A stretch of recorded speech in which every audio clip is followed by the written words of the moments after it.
Hey, everybody. Welcome back to the Lore Lodge. We're both sick. Again. I'm not doing great. He is not doing well. I have, allergies or something. Aiden was fine about 2.5 hours ago. We got breakfast this morning.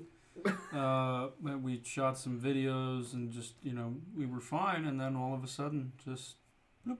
Yeah, sometime during the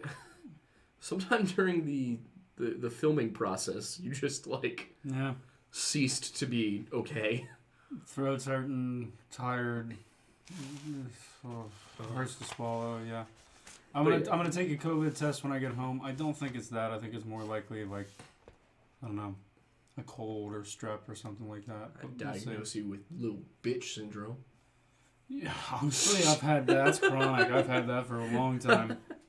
All right, but yeah, so it's gonna be a low key show tonight. We're gonna keep it a little bit shorter. Just gonna go till 8:30. Yep. Instead of doing a full hour and a half. Mm-hmm. Probably gonna be a bit more time for questions than usual, because this is a topic where I feel like people are gonna have questions, considering that we are approaching a holiday.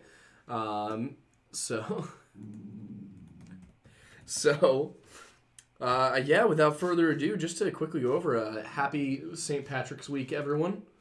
Happy St. Patrick's Week indeed. If you are American, then this is a holiday where you will probably be drinking far more than you should.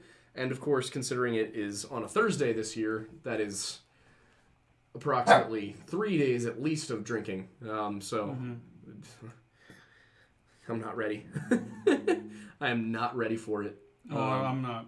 But interestingly, the tradition of St. Patrick's Day being a drinking-heavy holiday, that is new. That is something that developed in the United States. Mm. So St. Patrick's Day in Ireland is a more serious holiday. He is the primary patron saint of Ireland, along with Bridget and Columba, and he is a man about which very little was written during his lifetime outside of his own autobiographical apology of St. Patrick, and I'll explain why he had to apologize in a second. But all in all, it's a pretty somber holiday in Ireland. St. Patrick is not really I think a lot of people expect, because of the way we celebrate the holiday here in America, that he would be kind of an almost Dionysus-like figure, where there would be lots of drinking and he would be merry and all those things. He really wasn't. As a man, he was probably a fantastic preacher. I wouldn't say single-handedly converted Ireland to Christianity, but it was his stuff that really got the ball rolling. You got to remember that Britain itself had been Christian for a while by then. The Roman Empire converted officially to Christianity under Theodosius first, which was the late 4th century, about the time that St. Patrick would have been born. And also another misconception about St. Patrick, he was not Irish. Really? Yes. He is he is the patron saint of Ireland. But he himself, he was not Irish. He was Brittonic, so he would have been more related to the Cymry people, who we in modern day English refer to as the Welsh and the Cornish. Interesting. Yeah, so he was not himself an Irishman, but he is likely the reason for the Irish adoption of the shamrock as one of their symbols culturally. He is often depicted with a harp, which means that he probably played the harp. But also, more importantly, the harp seems to have been something that he brought, and Ireland adopted the harp as part of its national flag at a few points in its history. There was actually a harp on, if I remember correctly, one of the Canadian red ensigns at one point, before they switched to the maple leaf flag, which honestly, if you look up Canadian red ensign, way cooler. So much cooler than the current Canadian flag. Patrick, however, to go over his life really quick, became a preacher because he was enslaved. So he was captured in a raid by the Irish, and while you might think if you were captured at 14 by Irish raiders, that might give you a reason to be upset. Instead, he decided to go back and convert the Irish. His entire life he devoted to doing the right thing for this group of people, and in his mind, that was bringing them to Christianity so that they could have eternal salvation, which I think is a pretty incredible way to go about things. Like, this is, you know, it would have been so easy for him, considering he was born into the upper class. It would have been very easy for him to try and mount revenge or something like that. Instead, he went to mainland Europe. He studied for several years. He became ordained as a priest, and then returned to Ireland. Now, there could be ulterior motives for why he returned to Ireland. There were a lot of rumors spreading about him. There was a lot being said that he claims was not true. But it seems like his time in France was coming to an end no matter what, whether people believed him or not. And he needed to go and do something better. He needed to go and, you know, create something truly good in the world. So what he did was went to Ireland, and then he drove out the snakes. Have you heard that before? Yeah, it's not actually about snakes. It's about... Is it about the Protestants? No, it's way too early for Protestants. Okay. We're about 1,000 years off from Protestants. I mean, today, St. Patrick probably would drive the Protestants out of Ireland. But back then, the issue is that there's no archaeological evidence that snakes were ever really a problem, or that they disappeared after St. Patrick was there. What we do have is the disappearance of the Druids. And the Druids would, in Patrick's opinion, have been people who were misleading humans. You know, doing the wrong thing, telling people to do the wrong thing by worshiping these pagan gods. So, it's very likely, in my opinion, and the opinion of many scholars, I'm not going to say it's consensus or even that it's correct, but one of the leading theories on this is that snakes was a term that was applied later, and that this was probably a connection to the serpent of the Garden of Eden rather than being actual snakes that he was worried about. That makes sense. But there are a lot of stories about venom and whatnot. But what I think is most important about that is the whole snake story seems to have become more prominent in the High Middle Ages onward. And people who were contemporary with all of that, like Gerald of Wales, did not believe it. They, you know, people in the Middle Ages, again, people often think of this as being this rather condensed time period where everything from Vikings and the fall of Rome and Braveheart and all that stuff all rolls into this one time period. We're talking about a solid 1,000 years, if not more, that is considered the medieval period. I think one way to classify the medieval period that's fantastic and very interesting is that it's the period between the fall of Rome and the fall of Rome. Because it really, in the West, you get into the Middle Ages after the Roman Empire's collapse. And then they kind of come to an end in their pure form. You start to see gunpowder weapons being widely used. You know, you start to see this the cultural renaissance coming about, even though the Renaissance is really a term that applies to art and not culture as a whole. It's another misconception that, you know, there was any one period known as the Renaissance, because what you would look at as the Renaissance in northern France was centuries later than the Renaissance that we talk about with the Italians, the 1200s on. The Leonardo da Vinci was in the 1400s, but this Renaissance period sort of begins in Italy in the 1200s and then works its way out throughout the rest of Europe and lasts until the early modern period. Could more appropriately just be referred to as the late Middle Ages. So, what was Ireland up to during all of this? The answer is absolutely nothing that didn't have to do with Ireland. Ireland managed through a combination of inability to unify with itself and also just stronger outside forces to keep the entirety of all of their drama contained to their island. We do not have Irish settlements anywhere. We don't have Irish language becoming common in other places. What we do have is Irish people taking on the same strategy for raiding as the Vikings during the Viking Age. So these were people that were called Gaul Gaels, which means essentially foreign Gaels. And what they would do was they would raid. And they would go off and do the same things as Vikings. And it's likely that this developed because after St. Patrick's time in Ireland, there was a period of kind of I wouldn't call it a peace, but very limited warfare between the tribes. It was mostly regional conflicts. There wasn't really any island-spanning stuff going on. but that was the period of Christianity being the not just the dominant religion on the island, but the only religion on the island, outside of, you know, rural pagan cults that you might have found. So, hang on. I'm gonna put that over there. Why did I just assume you were about to play the Rattling Bog? I don't know why. I would love to play the Rattling Bog right now. That'd be fun. That could be the entire show. We just play the Rattling Bog once. Donation goal 1,500. Get is to Thorn Pussy. That is entirely up to you two. That is not my problem to figure out. But yeah, so what we know about the Irish is that they adopted a lot from the Vikings, but they didn't do that until at least the 800s or 900s. So why are there so many stories about the Western Sea in Irish folklore? And that's one that I love. Because one of the connections that's made is one of the ways that you can get to the Otherworld was to travel across the Western Sea. But very deliberately, if you read the Levagval na Éireann, the Tuatha Dé Danann, the Fae, the fair folk, these people went underground. They didn't go west. So their Otherworld was underground. So how did the western part work? There are stories. They are not well attested. They are not confirmed about the Irish making it to America around the 600s. So another thing, people think St. Patrick, when they think St. Patrick lived, when do you think St. Patrick lived? A lot sooner than he probably did. What do you think? Well, you were talking about a Ballpark.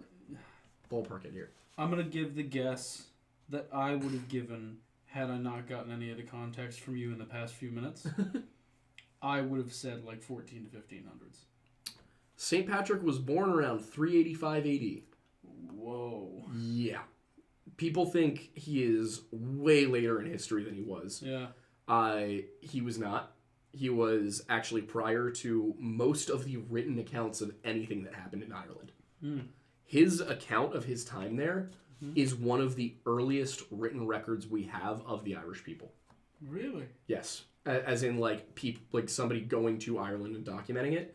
You have occasional sparse Roman military scouting reports, but in terms of, like, a full, fleshed-out explanation of what was going on in Ireland, that, at its earliest, essentially comes from Patrick.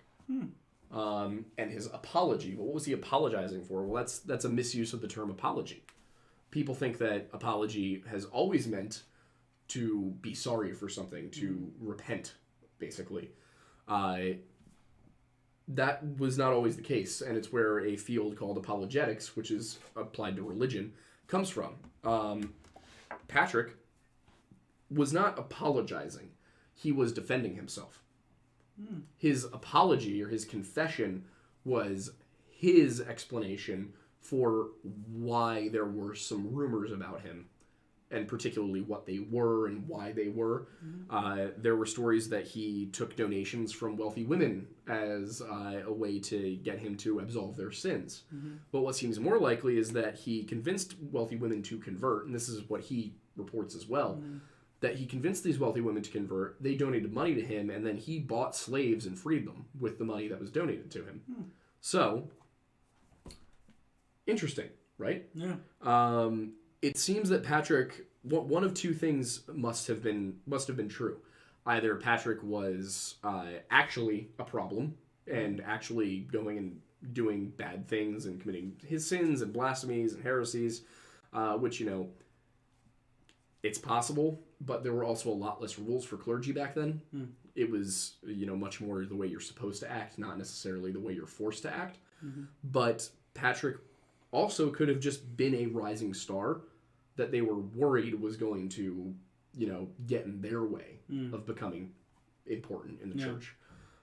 Instead, he went and became an itinerant preacher in Ireland, and the rest of that is history. But a couple hundred years after this, around the 600s, you get these stories like the Voyage of Bran, which we don't actually know when that comes from particularly, but we do know that it predates a lot of Tuatha Dé Danann. It was bound to happen eventually. Tuatha Dé Patrusi. Oh, good lord. This is why I shouldn't be able to read the chat. trying to stay on track. Mm-hmm. But yeah, so what I want to get into now is Irish folklore and Irish folk history because I think it's very interesting. Oh,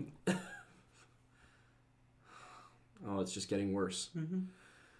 Ah, boy. I'm Okay. interested to learn about it because I'm Irish and I like Yeah. this. So there are two stories that come about: the Voyage of Bran and the Voyage of St. Brendan. These could be carbon copies of one another. We do not know which one comes first. Mm-hmm.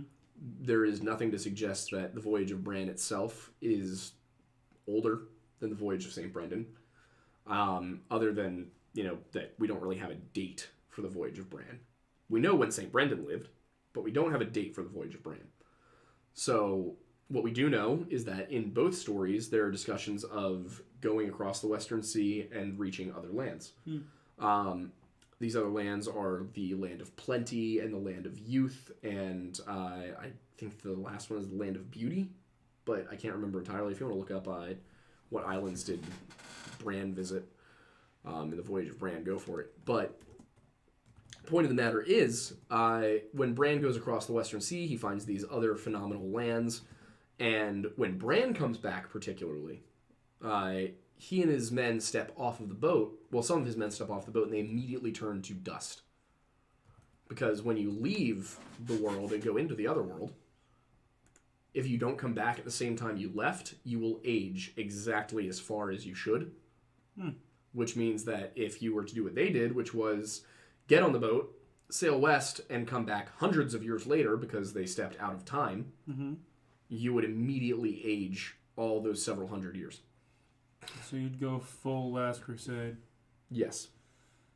And before I clicked on the link, there was something that said about the Isle of Joy. Isle of Joy, that must be what it was then. Yeah, where everyone's happy, It also has a lot of similarities to the Odyssey in terms of the structure of the story and how they go about things, but not to the point where you look at it and you're like, oh, well, this is clearly a ripoff of that. That's not really how it was. What? The Voyage of Bran is just the Odyssey fan fiction from an Irish perspective. Basically. But what I think is so interesting about that, and what we don't really have any way of ever proving or necessarily disproving, is this suggestion that maybe the Irish did actually reach the Americas in the 600s. What we do know is that the Irish ships that we have discovered from that time period and the way they were built, very unlikely they could have survived an Atlantic voyage. But we do know that Irish monks intermittently lived on Iceland. From Iceland to Greenland is not that much of a stretch. It's just a matter of could they pull it off. There's also a fictional island not fictional necessarily, but a phantom island off the coast of Ireland that is called Brasil. It is not Brazil. It is a separate thing entirely. But this phantom island appears once every 7 years, and even when you can see it, you can't reach it. So that's more of like a 13th to 15th century myth. But I just find that one interesting because there's so much Irish folklore about what is across the Western Sea. And they seem to have been very adamant that there were islands over there. Islands that were inhabited, where there were people. So is it possible that the Irish were making that voyage?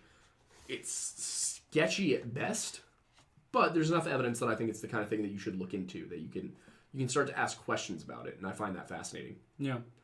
And of course, the people who inhabit those islands in Irish folklore are the Tuatha De Danann, who are these, they in the Christianized version, they are a race of people. In the Irish version, the original Irish version, it's much more likely that they were in fact the deities of the Irish religion. They are very similar in terms of the ones we do have accounts of. They are very similar to Celtiberian and other Gallic gods, and even some Britannic gods. But one of the misconceptions about Irish religion in general and Celtic religion is that this was by any means standard or uniform. There were probably a few pan-Celtic gods, but for the most part, you're looking at, local cults, local deities and whatnot. For example, the River Seine is named after a Celtic goddess, Sinone, who was only worshipped at the mouth of the River Seine. Well, that would make sense. So, eventually, it seems that goddess was exported, but originally, only there. What you looking at? Just curiosity of the map. Yeah, seeing but Asil would be about right here. Yeah. If it existed. Yeah. If you want to switch to, we got Google Maps up. If you want to switch to satellite view and zoom out a bit, there is, if you guys want to follow along, just go look at Google Maps off the coast of Ireland in satellite view. There are a number of spots here where it looks like at some point, theoretically, there could have been islands if the sea level was much lower. But at the same time, the last time the sea level was low enough for that, there was nobody there. Yeah. Another thing about the Gales that I want to talk about, since we're covering kind of their origin and where they're most similar to, I think one of the most interesting aspects of this is that they are linguistically and genetically most similar to the Celtiberian people of Portugal. Interesting. So they were probably the latest to inhabit Ireland. And what we seem to be discovering the more it gets researched is that the people we know of as the Gaels probably did not reach Ireland until at the very earliest 500 BC. Really? But it may have been as late as, around the time of Christ. We don't know exactly because we've got no Roman accounts of it. So the Romans knew that Ireland was there. They knew that people were there. But the Romans don't really talk about them as being that distinct from the Britons, which could be, just Roman misunderstanding of the situation. Yeah. But it also could be the people who were inhabiting Ireland when the Romans got there and were, doing their initial documentation of the area in the first century BC, that they were, in fact, Britons. Yeah. That said, the Irish were definitely Irish by the time that St. Patrick got there. And St. Patrick got there around 400. So the Irish were Irish by 400, but we don't know when they got there before that. It seems very unlikely based on the descriptions of adventurers like Pythias, who was a Greek, an Ionian Greek. He does not talk about the Irish as being distinct from the people of Britain. Now, he may not have reached Ireland, but he has a very good understanding of the dimensions of the whole of Great Britain. So it seems unlikely that he would know the geography of Britain, but not Ireland if he went to both. He knew it was there, but then he also goes and talks about something called Ultima Thule, which could have been Norway or Iceland. We don't know, but Ultima Thule, according to him, was inhabited. So there's also the possibility that if this was Norway, that's probably the most logical, reasonable answer. Yeah. It also could have been the Orkneys. It could have been Svalbard, which is that island way, way, way north of Norway and in the Arctic Circle. Gotcha. Where 15 people live. Yeah. So, but it could have been Iceland as well, and that would suggest that if it was, because what he says is that it's a very specific amount of time journey north. I think it's trying to remember the exact amount of time it took them, but I did the math at one point and I was like, all right, it could be Iceland, it could be Norway, but there's no certainty there. So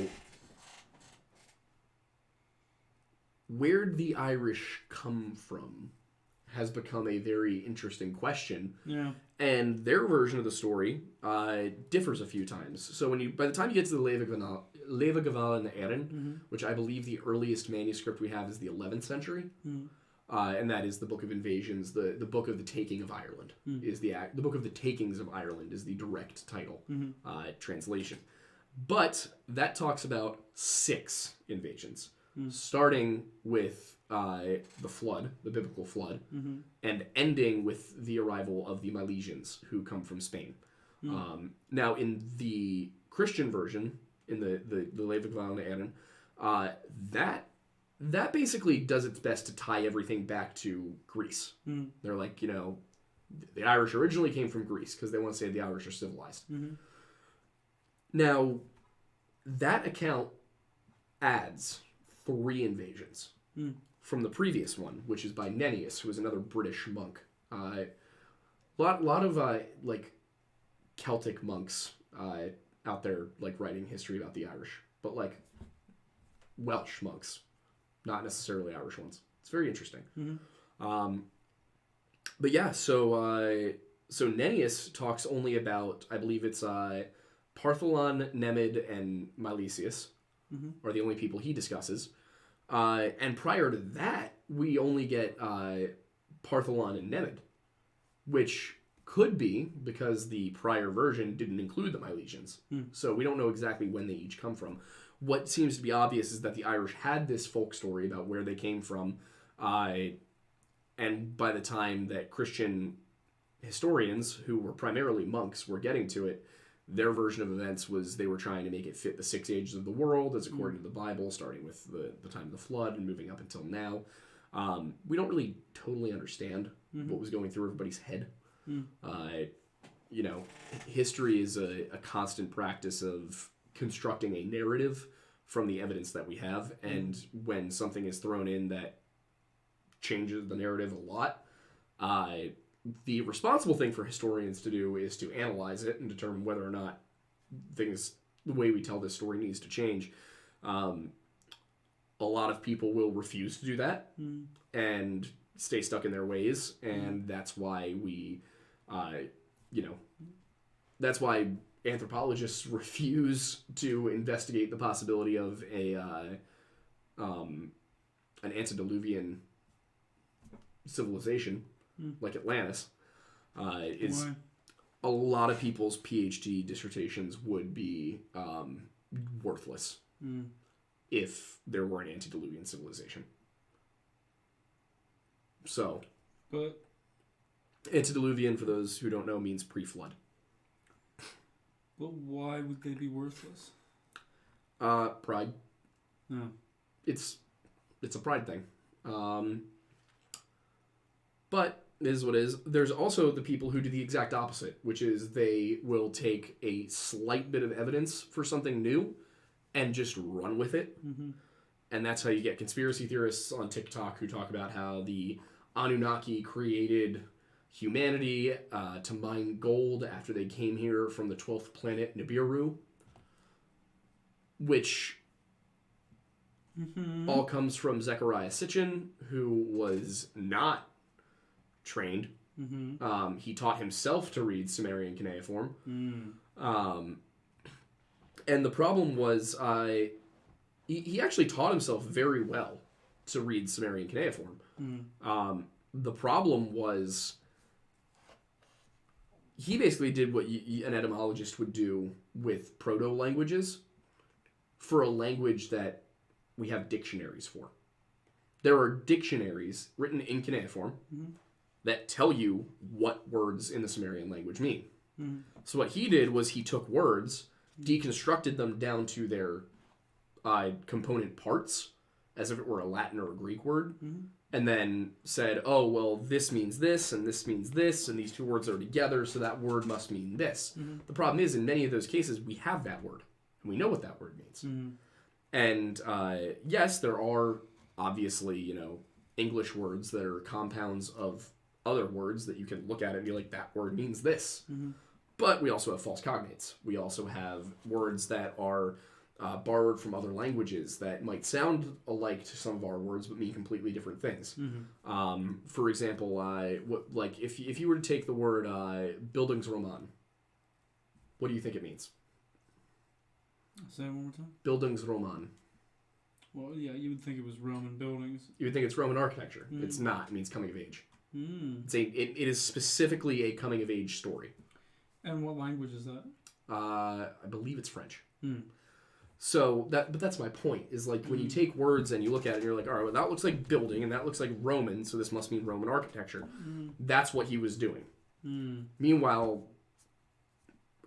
that word means nothing like Roman architecture. It's basically the word Roman meant novel or book. And it came from the Roman practice of having codexes. Like one of these. This is a codex. That is the type of book. It is bound at the back. It is rectangular. Codex. You roll up a paper, that's a scroll. Wait, so books books are technically called codexes? That would have been the word for that structure of book. At what period of time and what culture? Rome. Interesting. There was also the term biblio, which also meant book. The term roman in French, the term novel even is derived from Latin. But the point was there were two main ways that you could store written information. That was codexes and scrolls. Buildings Roman, basically Roman from Roman, because the Romans made books a certain way. Don't know what Bildungs means. I think that part's actually German. Or Frankish. So, but you see my point.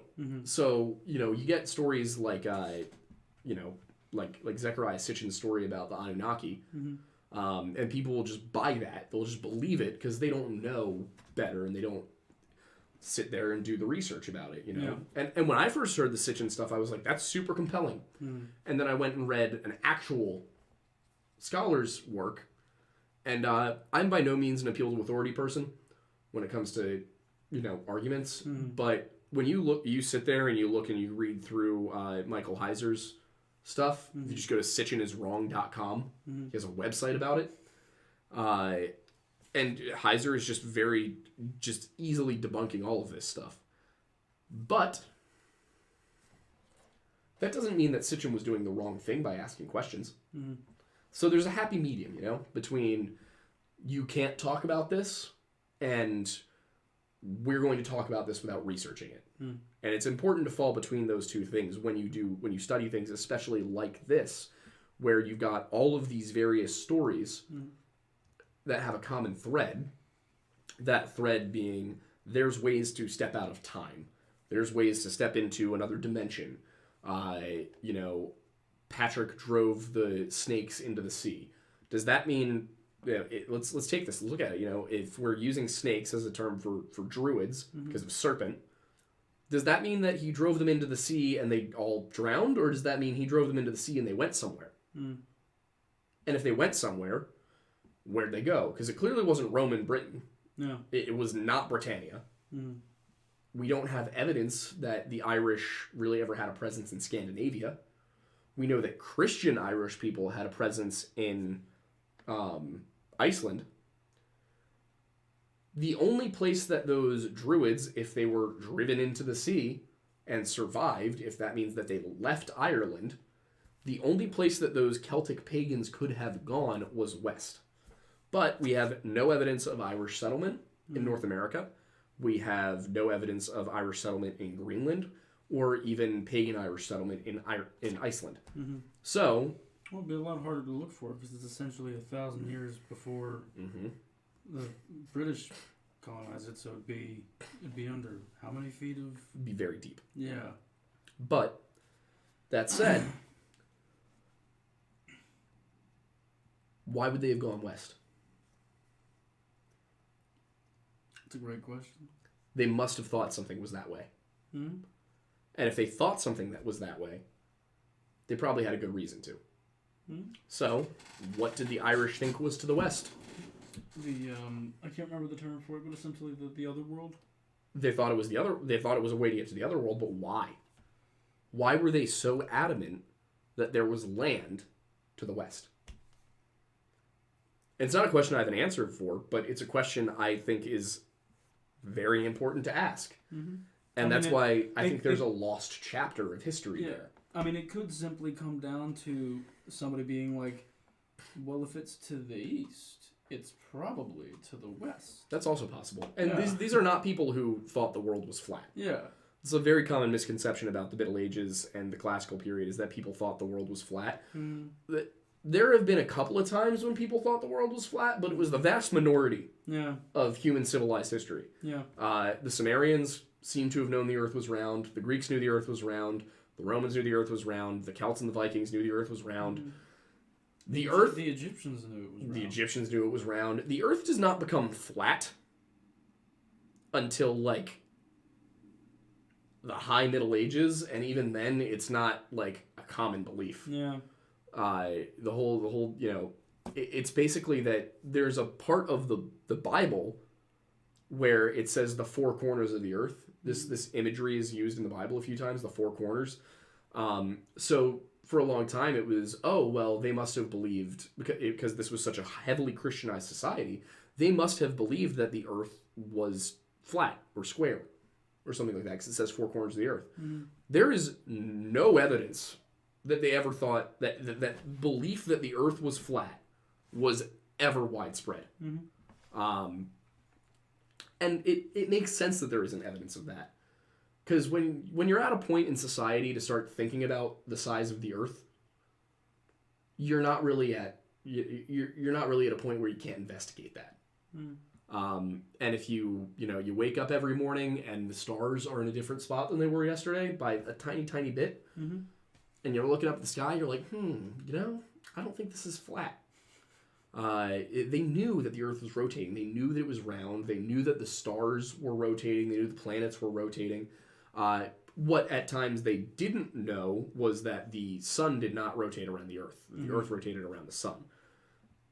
They didn't quite know that one. Yeah, there was a... I can't remember if it was Galileo or... so there's someone else. Copernicus. You're probably thinking of Copernicus. Yeah, well, it was the situation in which, because the church was very heavy on the idea that the earth was the center of the universe and everything revolved around it. And then I guess it's Copernicus that was like, actually no, and the church was like, death. If I remember correctly, the way it went was Galileo said the earth was... Galileo claimed the earth rotated around, revolved around the sun. I think Copernicus is the one that proved it. Got it. If I remember correctly. And I don't think Copernicus was put to death by the church. I might be thinking of another Enlightenment thinker, but I think Copernicus is the one who held his pee in so long that he died. Yeah. But then it was Galileo who got killed by the church. He was not killed. He was put on house arrest. Well, that's almost worse. Yeah, it was pretty bad. But the thing is also, that seems like the kind of thing where like the church may have known he was right. Like... They did that a lot. The Catholic Church of the 1500s and the 1400s was an institution that knew it was wrong about a lot of things in its public messaging. But in terms of wanting control and power, exactly, and widespread ignorance to make power and control easier, it was much better for them to shut down independent thought than it was to reshape their beliefs. Because the second they've got to admit they were wrong about something, they lose a little bit of control. If they claim somebody else is wrong and shut them up in a time before the printing press, Isn't it fun to see the fact that history, no matter how far back you go, is just the same? Like, propaganda's always been a thing. Yep. It always will be. Because there's always people who are going to want power. There's always people who are going to be insecure for the reasons like that. That's a great motivator for wanting to have power. Well, one of the most interesting things about that too is that the Enlightenment basically happened because of the printing press. Information was suddenly very not easily available, but much more widely available than it ever had been. Literacy was getting better, and the conventional wisdom for so long has been as access to information increases, so too will intelligence and decision making, and how people problem solve. What we found is that the more that the availability of information increases, so too does the availability of incorrect information. You can lie much more easily to a much larger number of people. The thing that hasn't changed about humans is our gullibility. If somebody says something to you confidently enough, you might start doubting it. Like, if I had somebody come up to me and, somebody else with a medieval studies degree, and they were like, no, the longbow was invented in France, and they were confident enough about it, I would be like, am I wrong? But I know for a fact it wasn't. It was invented in Wales. So... A proud Welshman, as you may know that. Exactly. So it's something that, and that's in something that, you'll be an expert in something, and somebody will say something confidently enough to make you wonder if you're wrong. think how much different that is for somebody who says something that you have no idea what they're talking about, but they seem confident about it. You're just gonna believe them. Yeah. Like. And there may not even be malicious intent in the person who is confident about what they're saying. And the thing is, most of the time, that seems to be the case. Yeah, There is somebody usually with malicious intent who starts it. Yeah. But then it spreads and it gets out of their control. Yeah. You know, the person who is the mastermind behind something. You know, if you're talking about conspiracies, which again, conspiracy theory has become kind of this buzzword for like something that there's no proof of. Like, no, conspiracy theories are the theory that there is a conspiracy. Mm-hmm. Sometimes that's right. Mm-hmm. Sometimes there is a conspiracy. But what happens is people who start those conspiracy theories for malicious reasons they're not going to come out and be the biggest proponent of it. Mm. They're going to tell a bunch of very gullible people. And then eventually it'll get to somebody who's both gullible and very good at communicating. Mm-hmm. And that's the person who's going to just disperse the information everywhere. Mm-hmm. And what also happens with a lot of conspiracy theorists is, and I know we're getting a little bit off track, but we're getting towards the question time anyway. With a lot of, at times when conspiracy theorists are right about something, you'll see a pattern of behavior from the people who are the bad guys, mm-hmm. or even, just the people who are, it doesn't even have to be a bad conspiracy, but the people who are actually doing the thing that the conspiracy theory has blown up about, mm-hmm. they will find the most extreme version of it and do everything in their power to make that the one everyone hears. Because the most extreme version of it is the least true. Mm-hmm. The most calm, tame, not sexy version, that's usually the one closest to the truth. Mm. For example, take like Pizzagate, just to use a recent one. What was the story you heard? The story I heard was that members of government were in essentially cahoots of having generated some form of secret organization amongst themselves, in which they were utilizing a pizza shop to have intercourse with minors. Yeah, in the basement. Yeah. So that wasn't true. There was no basement in that pizza shop. It's thank God it's not. Yeah, there was no official organization of people. Mm-hmm. There was no secret entrance to anything. But a whole hell of a lot of them knew Jeffrey Epstein personally and flew on that guy's plane. Mm. So Pizzagate, obviously ridiculous. Mm-hmm. Very, just unlikely from the sound of it. Yeah. An eccentric billionaire with a private island that people fly to do those kinds of things. Whole different ballgame. Not only is that perfectly reasonable, but it also happened. Yeah. And we're not talking about a small number of people here. We're talking about a considerable number of very rich and powerful people. Also, one of the most fascinating aspects of all of that, I think Ghislaine Maxwell might be the first person to go to prison for sex trafficking where she had no clients, officially. What do you mean? Nobody has been charged. So, in court, they did not prove... There was not a single person charged. In order for her to have trafficked people, in this case, young women, in order for her to have trafficked young women, there must have been a client. Mm-hmm. She's selling the service, somebody's got to be buying it. Mm-hmm. If she trafficked those young women, and she's been convicted of it, one must assume they proved there was a client. Yeah. Why haven't the clients been charged? I'm not saying that she didn't do it. Yeah. She did it. Yeah, it's just a matter of, well, they may have evidence that clients existed, but they may not have any evidence that... But that's the thing. If they have enough evidence to convict her, then there has to be enough evidence that they bought. The logic follows, you know? There may be anonymous purchases. But we have their names. We have the names of the people who went to this island. That's my point. Is they may have been anonymous purchases, but they'd still have to prove the purchase took place. Mm-hmm. If they can prove the purchase took place, they can at the very least ask her for the name. Yeah. And if you think they didn't ask her for the name, The only so downside- look at that. So that's, but my point here is not even the weeds of the Epstein case. Yeah. The point is, conspiracy theory Mm-hmm. existed that there were a number of very powerful people trafficking young women. Mm-hmm. The version we all heard was the most ridiculous possible one. Mm-hmm. And the truth was directly adjacent to the conspiracy theory. Yeah. So when you hear a conspiracy theory, there's probably a grain of truth to it, but it's probably not the version you're hearing. Yeah. So, for example, the QAnon thing. I know the name. I don't know. The QAnon's too much to go into in terms of like right now. But the point is, there are these conspiracies. In this case, it was like, there's someone's working on the inside. They've got insider information, and Trump's gonna pull something at the last minute that's gonna reveal all the truth behind the fraud in the election. And there was nothing.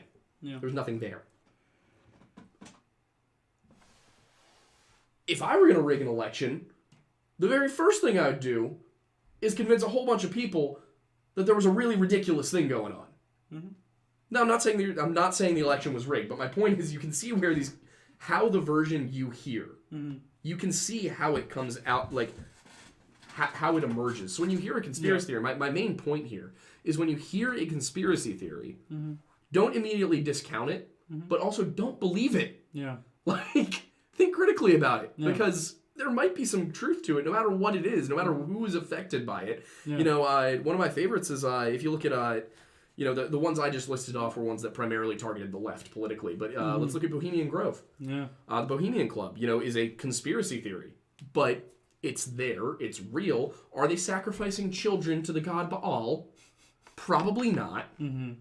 But we do know that there is a secret society of Republican men who meet together for 2 weeks every year in July to apparently, according to the on the ground reporting from it, go through a ritualistic sacrifice using proxy, like a reenactment of it that doesn't actually sacrifice a child, but does sacrifice a child effigy to a giant owl. Yeah, that's weird. That's a real thing. Yeah. And George Bush was in it. The senior or junior? Junior. And what's fascinating about it, it's something that Mark Twain started to be a getaway for creative it was thinkers. like artists and painters and things like that. And it was bought by the GOP, essentially, in like the 1920s. You mean the land, right? Yeah, the land, and it was basically bought by the Republican Party in the 1920s and turned into this weird thing where the elite of the right go every year and party it up for 2 weeks without anybody being allowed on except for the staff. Yeah. And they're all sworn to secrecy. Yeah. That's another thing. Clint Eastwood, yes, was in, but he would only stay for like the opening ceremonies. He wouldn't stay through it, and he was always very closed off about why, but it seems like it's probably because he didn't like whatever the hell was going on in the second part of it. That's valid. And they actually moved certain parts of that opening ceremony later in the last 20 years because people would show up for opening ceremonies and not stay through the rest of it. If you wanted to be there for the fun part, you had to be there for the weird part too. I think there's a quote from Nixon where he said it was, to quote him, the gayest shit he's ever seen. Actually? Yeah. Good lord. So, that implies some things about what's going on, right? It does. Not to disparage the LGBTQ community, but it's like, in the 70s, Nixon was like, yeah, there's some gay shit going on there. And again, this is like the political elite, the people running the country who go to this thing. Yeah. There's a lot of conspiracy theories out there, and I could talk about the medieval ones, but nobody's going to be able to relate to that. So one of the most common ones is, that medieval people didn't bathe is one of the classic stories, and that comes out of Victorian stuff written by not historians who were basically like, oh, in the Middle Ages everything was so dirty. We Victorians we're just so much better than them, aren't we? Yeah, I mean, we may have a cholera outbreak every 2 weeks, but I bet they did in the Middle Ages too, right, guys? Yeah, right. And nobody fact checked it. They were all like, this makes me feel better about my disgusting habits. There's a lot of people who do that even today. Medieval people were almost certainly cleaner Really? than industrial era people. Well, that makes sense. Just considering the industrial era was very dirty. Yeah, but I mean, think about it. Cities were smaller. Mm-hmm. They were better irrigated. Mm-hmm. They had fewer people. Yep. They had some idea of how germs worked Mm-hmm. that they couldn't prove, but there was also But by the Enlightenment, there was kind of this, if you said something, somebody was like, source. Mm-hmm. It's like arguing with somebody on the internet now. But during the Enlightenment, it was kind of like, I don't know. Mm-hmm. Like, you're saying that, you should probably back it up. And then people had to do science. Yeah. And thank God they did. Yeah, it's nice that people do that. Yeah, but what time is it? It's 8:24. I'd say. Yeah, I think we'll take like a 10-minute question period. Yeah. So, does anybody have questions? Feel free to ask. Obviously, as always, we answer super chats first. But if you have a question and don't super chat it, and we can get to it, we will. So feel free to go ahead and ask. Becca's saying Victorians were wild folk. Yeah. She knows a lot about the Victorian era. They were certainly out there as a people group. Quickly. Yeah, that's putting it. I'm not even sure the best way to describe that. We've got breaking news. What's that? In a stunning turn of events, Tom Brady has decided to unretire. Who could have seen it coming? No way. Who could have expected it? I bet it was the off season. He was like, I'm this bored already. I can't do this for the rest of my life. I am shocked and appalled. I cannot believe it. Is he going to stay with the... Let me pull it up. Also, are people asking questions? Come on. Trying to find the story again. Oh.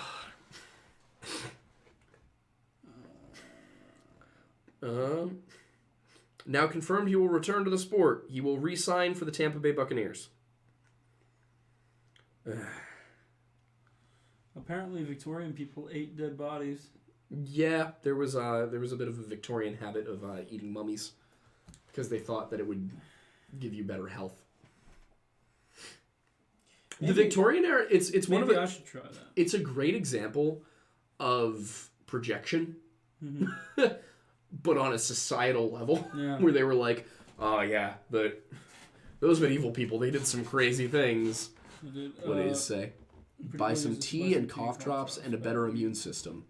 I think a better immune system is going to cost a little bit more than $10, but That's I true. do appreciate I have the help. tea. I can give you some tea. That'd be great. I'm gonna get some cough drops with them. I'm 95% sure it's strep at this point. Which is fun because for anyone who watched the stream last night, we were sharing drinks. Yeah. So if he's got strep, although it was alcohol that we were sharing, so maybe it killed the strep. Hopefully. I sure hope so because I am not one for strep. I will be a little bitch about it. I mean, yeah, it's strep. It's understandable. When you see it, it sees you. When you hear it, it hears you too. When you feel it, it touches you. And when it calls you, it has you. Well, Plaz. All right. Well, that's disconcerting. Yeah. I didn't love that centaur milk. Oh, God. Thank you, Hammond, for the $2. Tua de Denussy. Yep. That's awful. Back to that. That's the worst. Mattis, I posted the shirt. I'll have to take a look at it. Is it in Discord, I'm assuming? Or perhaps elsewhere. I'll find it. Yes. Opinions on Greg Locke. I actually don't know who that is. Let's look him up. Down this way. She says she'll Venmo you for a better immune system. You don't have to do that. I appreciate it, though. Greg Locke. There's Greg Locke CPA. Pastor Greg Locke. Yep. Is it Global Vision Church? Why does that sound familiar? Wait. This is a month old. Tennessee preacher Greg Locke says demons told him names of witches in his church. evangelicals, man. If this is what you were referring to, I thanks for can't the imagine. rec. If this wasn't what you were referring to, Thanks for saying the name because it inadvertently got us new content. this is General channel. All right, I'll take a look. Don't get me started on Victorian kinky history. I promise you, we're not going to get you started. This is a family-friendly show. yeah. But Becca apparently seems interested, so if you guys want to discuss that in the Discord, go for it. We Yeah. have the adult channel for that. Yes. Let's see, what else? Also probably doesn't help that you two are smooching like crazy. Yeah, did you tell them? No, they're just slowly inferring. What happens in the Lore Lodge stays in the Lore Lodge, especially disease. Strip y'all naughty bots now? What? Huh? Opinions on the new Sabaton album. I loved it. I It's haven't so good. I have not listened. It's yet. so good. I loved it. Every single song is a hit. Like, really cool history album. Well, they're pretty consistent, aren't they? Oh yeah. Let's see. Bros who get diseases together stay together. I mean, we have gotten each other sick so many times in the last year or so. Yeah. Oh, it's Vaguely annoying. it's brutal, man. It's rough. It's rough out there. It's rough out there. We struggle sometimes. We do. Are you just like almost looking at struggles. Google Maps? Yeah, I just. You are such a dude. Yeah. And the sad part is, I'm also looking at it. Yeah, I love windward and leeward things. Like That is such a random thing for somebody to say. I love. Can we get an 18+ history channel? We can put a Yeah, guess we we could. can put a history Yeah. into the adult channel. To be clear for anybody who's not in the Discord, who's watching or listening, we don't have a like adult channel. We Yeah, have it's a not- we it's have not- a channel where you can talk about things that are Yeah, it's potentially inappropriate for minors. Yeah, it's not an NSFW channel. It's adult conversations. Yeah, it's, like it's you can talk about things that might have themes that should not be presented to minors, but Yeah. those are of a certain nature or just violent or graphic. yeah, You know, anything that just like we want to keep away from the people who aren't yet Yeah. 18. but it's not like there's no excessive things allowed. No questions. It's my birth week. Also, Plaza's apparently. So it's the best week in the entire year, and y'all deserve $10 more. Well, thank you, Hannah. But more Thank you, importantly, Hannah. happy birthday. Happy birthday to you. Birth and happy week. birthday to Plaz. Yes, and happy birth week to Plaza as well. What did Becca say? No, it's about How do I- post. Yeah. I mean, it's not gonna work for me. I appreciate the offer, Beck, but Yes, there is an 18+ slew of channels. DM Aiden or I or any of the mods. yeah, we have a couple admins that you can. Yeah, Is it's one of what them. lodge management. Yeah, DM is your ID and she can put you in. Yeah. You don't have to show like your address or anything like that. No, but just prove that you're at least 18. Yeah, just have it show your birthday, and that's all. You can cross out everything. No, else. do not message Shiv. No. Do not message Shiv. But no, is myself, Aiden, Taylor, or Combat Wombat in the server. Mhm. Those are the people who are currently admins. Yes.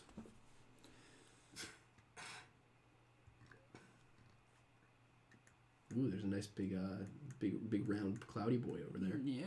Ooh. A big round cloudy boy. Oh boy. Oh. We should just do a show where you and I just like. Where's the trench? There's the trench. We should do a show where you and I just scroll into random things on Google Maps. I think that'd be fun.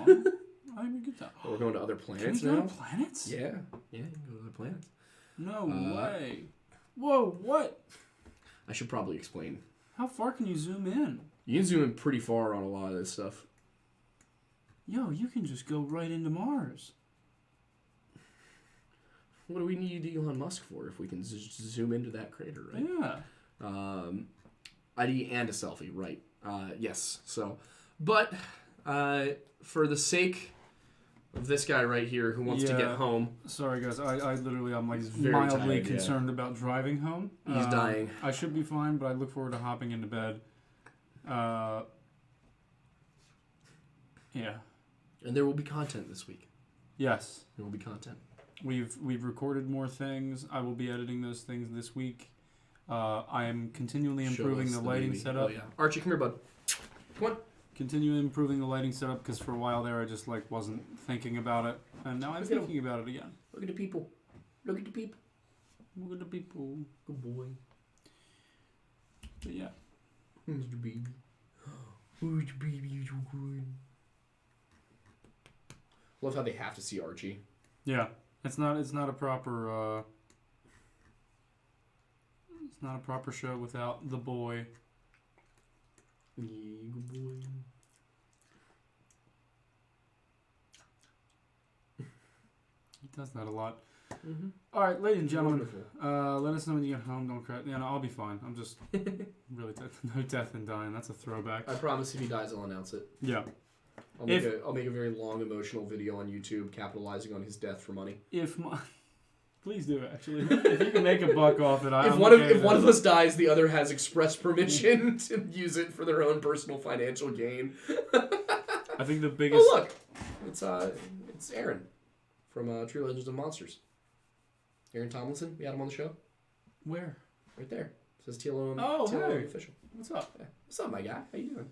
Glad to see you here. Yeah. Sorry I'm worse for wear, but... You okay? What was that about? I don't think he knows. No. I don't think the dog knows. He doesn't know. There's no thoughts going on here. He's very good, though. Oh, but all right. Thank you, everybody, for tuning in. Happy St. Patrick's Week. Happy birthday to Hannah and Plast. Yes. And we will see you all next week. Adios.